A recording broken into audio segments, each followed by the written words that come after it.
jornadas de actualización para comentar sobre algunos marcadores nuevos, unas novedades en relación al síndrome metabólico. Vamos a empezar haciendo un recordatorio de qué es el síndrome metabólico.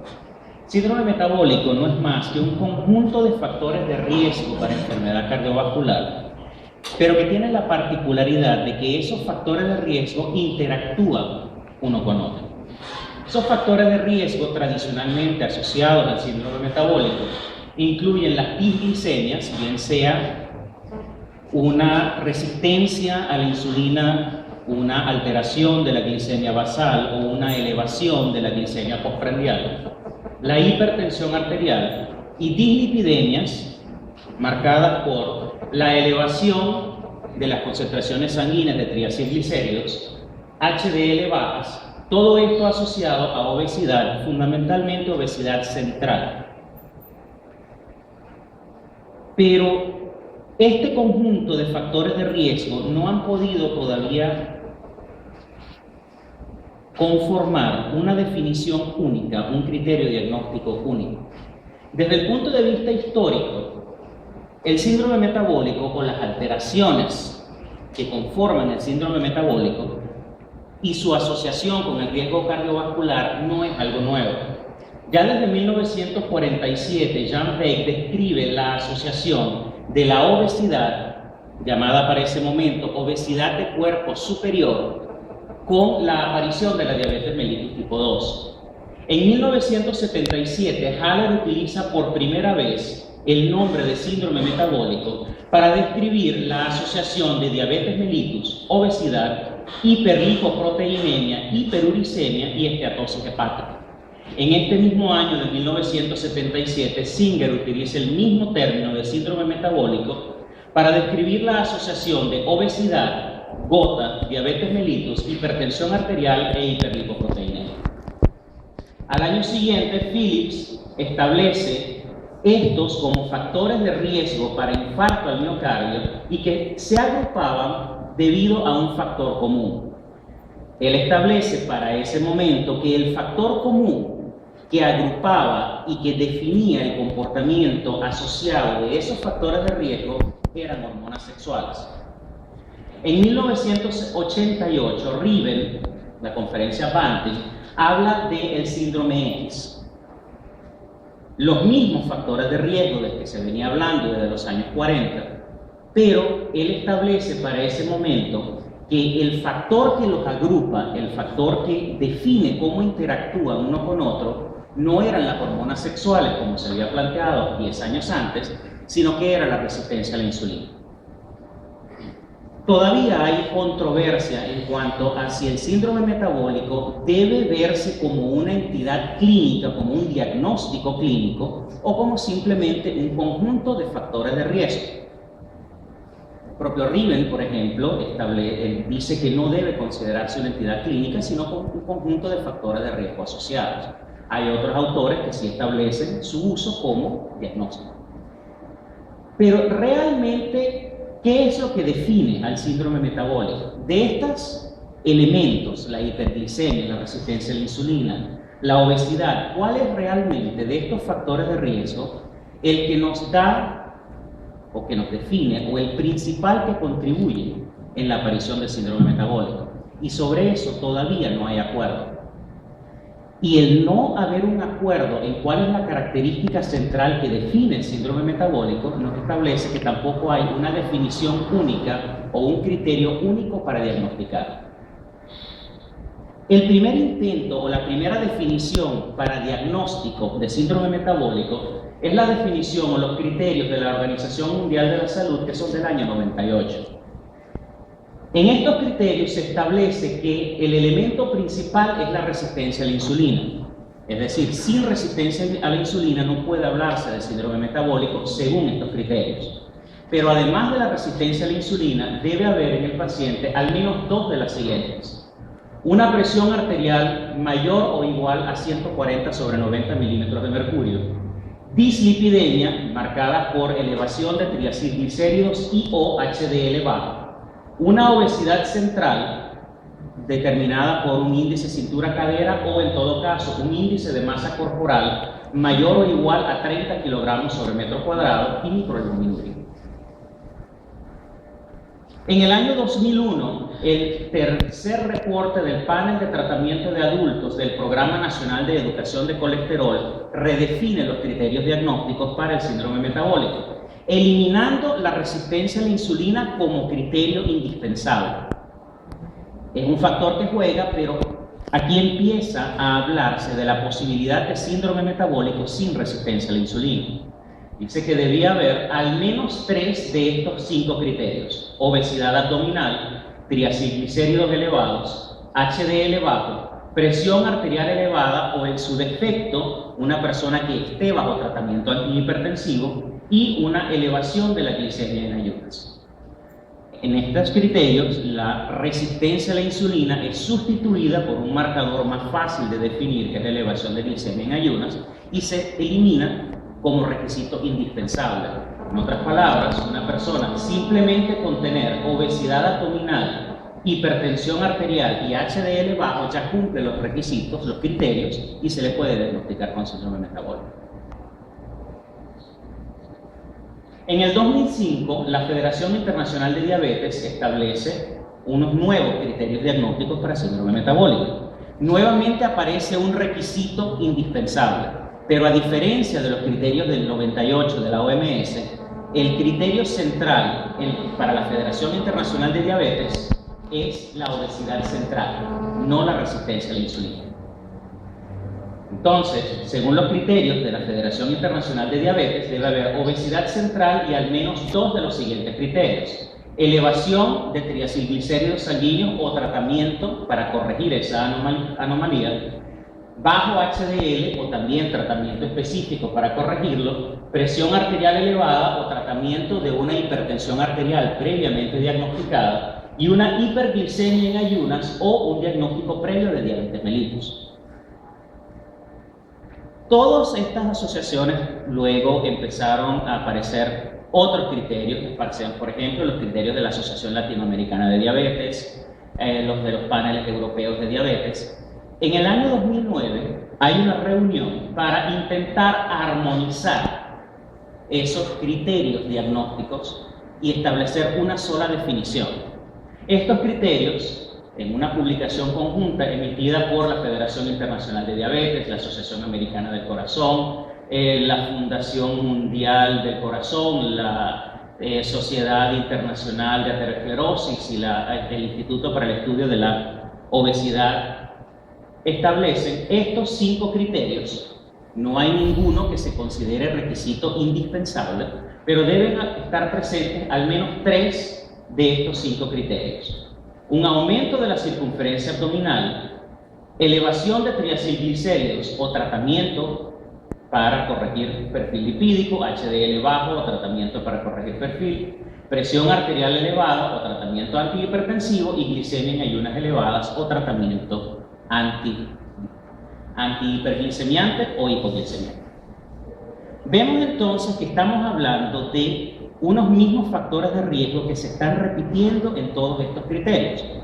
Se repite la resistencia a la insulina, bien sea expresada como una alteración de la glicemia en ayunas o una elevación de la glicemia postprandial o diagnóstico ya de diabetes mellitus. Se habla de hipertensión arterial, se habla de obesidad, pero fundamentalmente obesidad central, y alteraciones del perfil lipídico, fundamentalmente aquellas alteraciones aterogénicas del perfil lipídico.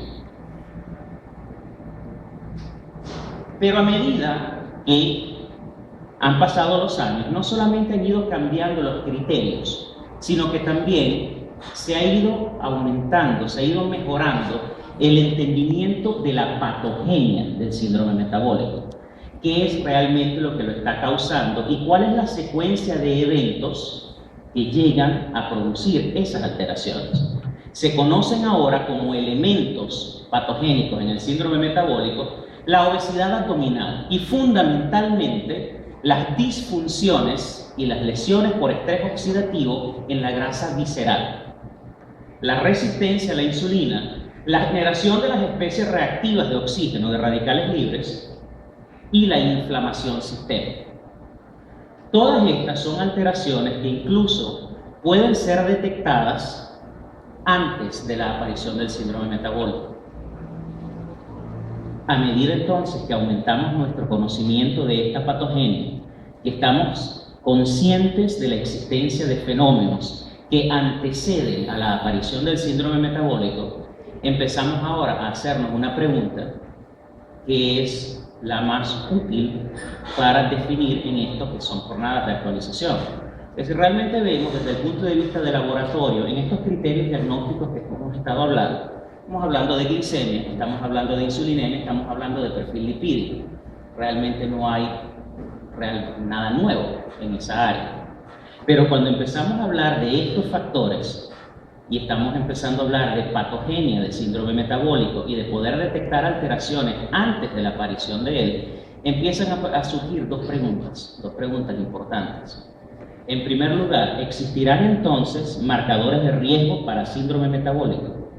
Es decir, el síndrome metabólico es un conjunto de factores de riesgo para enfermedad cardiovascular, factores de riesgo para diabetes mellitus. Pero tendremos entonces factores de riesgo que nos puedan entonces hablar de quiénes van a desarrollar síndrome metabólico. Y si conocemos esos marcadores, podremos utilizar esos marcadores para predecir la aparición del síndrome metabólico. Y eso es lo que realmente vamos a empezar a revisar. El síndrome metabólico tiene un conjunto de factores que lo determinan. En primer lugar, tenemos factores nutricionales. Estamos claros que las dietas hipercalóricas, hiperlipídicas y el sedentarismo resultan en un balance energético positivo. Es mayor la cantidad de energía alimentaria que se ingiere que la cantidad de energía que se consume, que se utiliza. El exceso de energía se acumula y esto nos produce acumulación de grasa a nivel abdominal, es decir, subcutáneo, pero también un aumento de la grasa visceral. De por sí, el exceso de grasa en la dieta produce estrés oxidativo, principalmente debido a que el diacilglicerol y otros productos intermediarios del metabolismo de los ácidos grasos y de los triacilglicéridos son capaces de por sí solos de generar estrés oxidativo. Pero además de eso, los patrones de síntesis de productos como las ceramidas y los esfingolípidos se asocian a resistencia a la insulina. Las fallas en la regulación de las señales de apetito-saciedad pueden llevar, una disregulación en estas señales de apetito-saciedad pueden llevar a una persona a ingerir mayor cantidad de alimentos. Y eso también entonces contribuirá en todos estos pasos que hemos estado revisando. La cantidad y la calidad de los carbohidratos en la dieta se ha empezado a hablar con mucha más frecuencia y con mucha mayor insistencia de que no todos los carbohidratos, una vez ingeridos, se van a comportar de igual manera y van a exigir la misma respuesta metabólica. Se empieza a darle mayor relevancia al comportamiento metabólico de los carbohidratos ingeridos utilizando parámetros como el índice glicémico y la carga glicémica de alimentos. Un alimento con un alto índice glicémico que al producir una elevación muy rápida de la glicemia va a exigir un mayor trabajo, una mayor respuesta por parte de la célula beta pancreática, mientras que los alimentos de bajo índice glicémico no colocan una carga de trabajo tan grande sobre la célula beta, haciendo entonces que sea mejor tolerado. Sin embargo, hay muchos factores de nutrición, hay momentos en que los carbohidratos de alto índice son preferibles y realmente de hablar en detalle de estas alteraciones y de la calidad de carbohidratos en la dieta requeriría mucho más tiempo. Pero además de la cantidad y calidad de los carbohidratos y de la grasa, en forma interesante están empezando a aparecer evidencias de que los desequilibrios en la ingesta o en su defecto la disponibilidad de micronutrientes pueden también generar estrés oxidativo o también pueden contribuir en la aparición de la resistencia a la insulina. Hay muchos factores de estos factores nutricionales que aún están en investigación, pero ya en este momento podemos hablar de algunos marcadores, algunas pruebas de laboratorio que pueden hablar de las alteraciones nutricionales que anteceden a la aparición del síndrome metabólico. ¿Cuáles son estos factores nutricionales?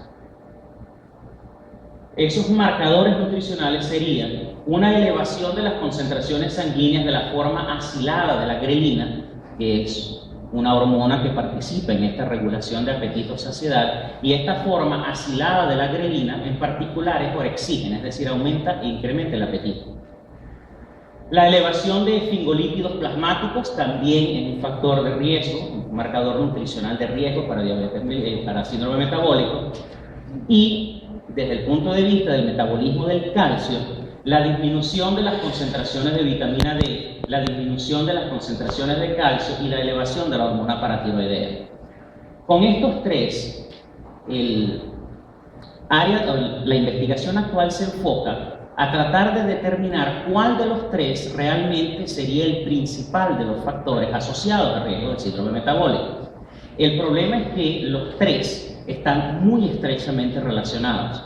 Metabolismo del calcio, afectado por la hormona paratiroidea, afectada por la vitamina D, de tal manera que actualmente no sabemos cuál de los tres, si es que alguno, será más relevante que el otro. Por lo tanto, para poder predecir correctamente el riesgo del síndrome metabólico hay que medir los tres.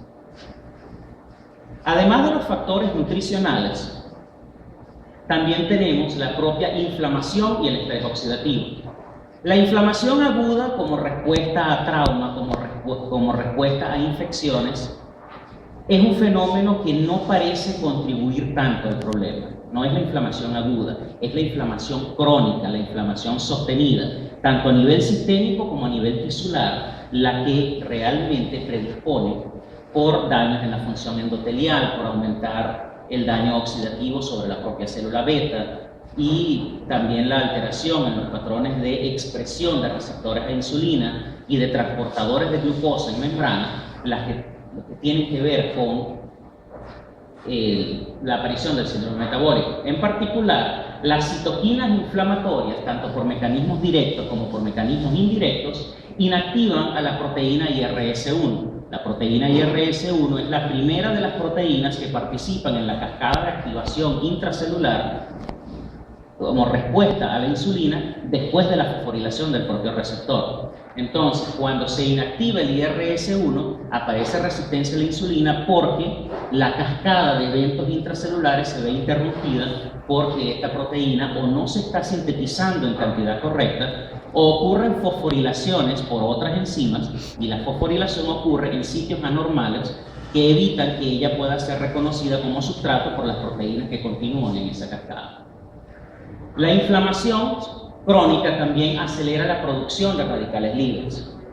La producción de radicales libres más las citoquinas inflamatorias y algunos otros factores que todavía no están muy claros conllevan a la inactivación de la ruta dependiente del factor nuclear kappa B y el inhibidor del factor nuclear kappa B. Estas son proteínas intracelulares que modulan la transcripción de ADN, regulando la expresión de genes que median la respuesta inflamatoria y la respuesta celular a las citoquinas inflamatorias. La inactivación de esa vía genera también un estado proinflamatorio y contribuye entonces a la resistencia a la insulina. ¿Qué marcadores podemos nosotros utilizar para medir el nivel de estrés oxidativo o el marcador de inflamación? Los marcadores inflamatorios y de estrés oxidativo que se pueden manejar actualmente, la proteína C reactiva, pero también otros reactantes de la fase aguda, como por ejemplo el fibrinógeno.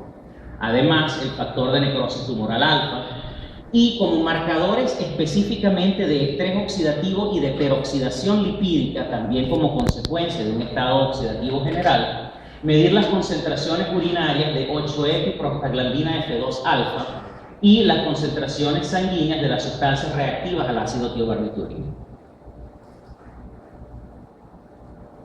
La resistencia a la insulina, sí sabemos que tiene un papel patogénico en todas estas alteraciones que forman parte del síndrome metabólico. La hiperglicemia, la hipertensión, debido a que la resistencia a la insulina está asociada a una disfunción endotelial que lleva a una disminución de la capacidad vascular de respuesta al óxido nítrico, pero también hipertriacilisceridemia por fallas en la regulación de las enzimas limitantes de velocidad para la síntesis de triacilgliceroles de colesterol.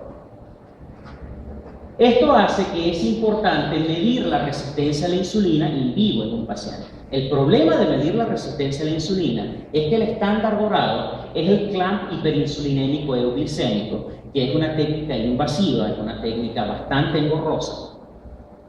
Y afortunadamente en los últimos años han aparecido otras técnicas no invasivas que nos permiten calcular con bastante precisión la resistencia a la insulina que puede tener una persona. Y en ese sentido hablamos del índice OMA, el modelo de evaluación de homeostasis, y la actualización a este índice que es el OMA2. El OMA2 son ecuaciones.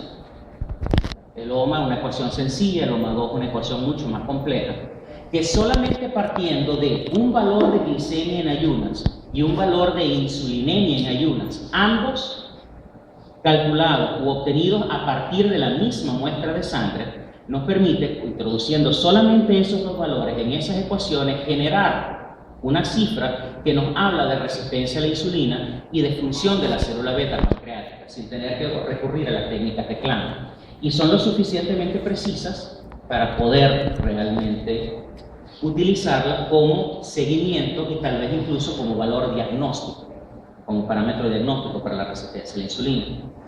Aquí no hay marcadores nuevos, lo que tenemos aquí es un nuevo uso para esos marcadores que ya conocen, que es la insulinemia y la glicemia basal. Obteniéndolos de la misma muestra, utilizando esta ecuación, se puede fácilmente calcular el nivel de resistencia a insulina o función de célula beta.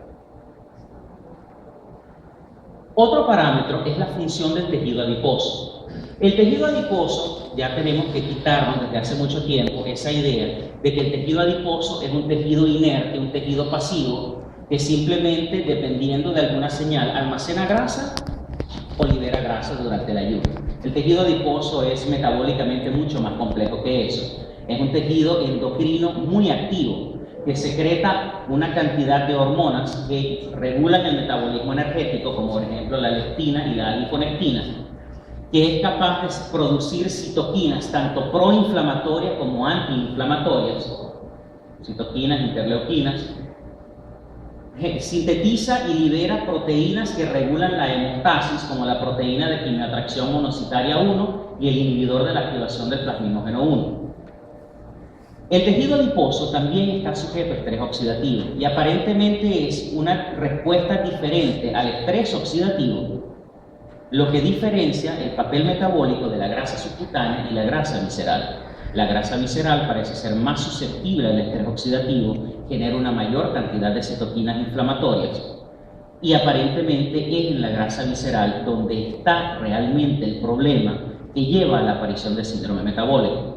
Se han hecho algunos estudios experimentales en animales en los que se hace extirpación quirúrgica de grasa subcutánea y extirpación quirúrgica de la grasa visceral.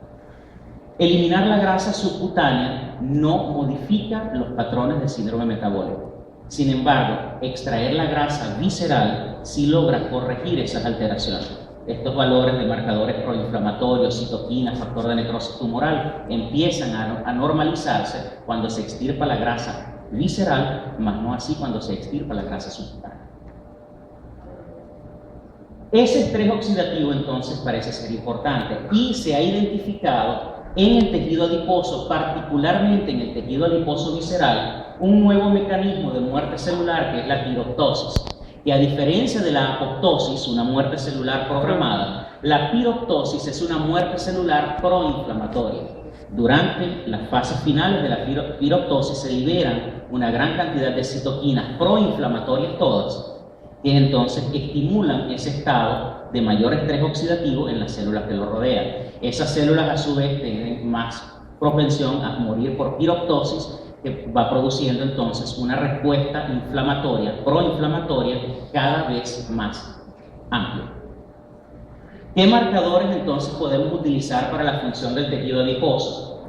Concentraciones bajas de adiponectina, elevación de los niveles sanguíneos del factor de necrosis tumoral alfa y de interleuquina 6 y tal vez una elevación de los niveles plasmáticos de resistina. Sin embargo, todavía no está completamente claro cuán importante será el papel de la resistina en la aparición del síndrome metabólico en humanos. La resistina todavía es algo que tenemos que vigilar cómo se va a comportar en las investigaciones que se van a estar haciendo durante los próximos años.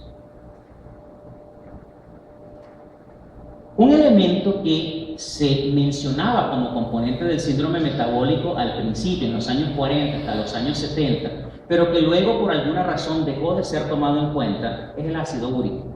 Sin embargo, las publicaciones más recientes han tendido a confirmar nuevamente el papel del ácido úrico como marcador de predicción del síndrome metabólico y también como factor pronóstico. Se conoce ya desde hace mucho tiempo, desde los años 20, la asociación de la elevación de los niveles de ácido úrico con la obesidad. Y estudios longitudinales recientes en los últimos 5 o 7 años han confirmado que el ácido úrico, la elevación de los niveles de ácido úrico, puede predecir la aparición del síndrome metabólico.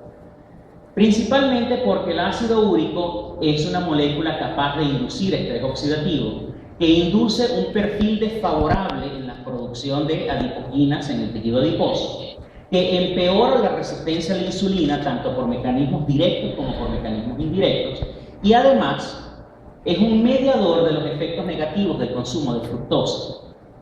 De hecho, bastante conocido que el aumento o el consumo exagerado de fructosa produce alteraciones en el perfil lipídico, principalmente produce una elevación de los triacilglicéridos. Sin embargo, en personas que tienen alto consumo de fructosa y además tienen ácido úrico elevado, esa elevación de triacilglicéridos es mucho más grave. Por lo tanto, la medición rutinaria del ácido úrico debe ser parte del control metabólico bioquímico de las personas con síndrome metabólico y con diabetes mellitus. Pero además, estar claro que la elevación de ácido úrico puede incluso registrarse antes de que aparezca el síndrome metabólico. En conclusión, el síndrome metabólico es un conjunto de factores de riesgo que interactúan entre sí para predisponer a enfermedad cardiovascular y a diabetes mellitus. La definición, los criterios diagnósticos del síndrome metabólico aún no son uniformes y es muy probable que veamos más cambios en esos criterios diagnósticos en los años siguientes. Pero existen marcadores bioquímicos que nos permiten identificar en una población quienes tienen mayor riesgo a desarrollar síndrome metabólico. Y si podemos utilizar sistemáticamente esos marcadores de riesgo, nosotros podemos detectar esas anomalías antes de que progresen a síndrome metabólico. Al detectarlas más temprano, se pueden instaurar más tempranamente medidas correctivas para evitar la progresión a síndrome metabólico. Si diagnosticar síndrome metabólico es importante porque nos permite instaurar medidas farmacológicas y no farmacológicas que eviten la progresión a diabetes mellitus, que eviten la progresión a enfermedad arterial coronaria, ahora se nos está planteando la posibilidad de establecer un riesgo, de hacer un diagnóstico incluso antes de la aparición del síndrome metabólico. Podemos instaurar medidas de prevención más tempranamente e incluso prevenir la aparición de él, y eso también conllevará probablemente a una disminución de la incidencia de estas enfermedades crónicas como diabetes, como la enfermedad cardiovascular, la enfermedad arterial aterosclerótica y otras más. Muchas gracias por su atención.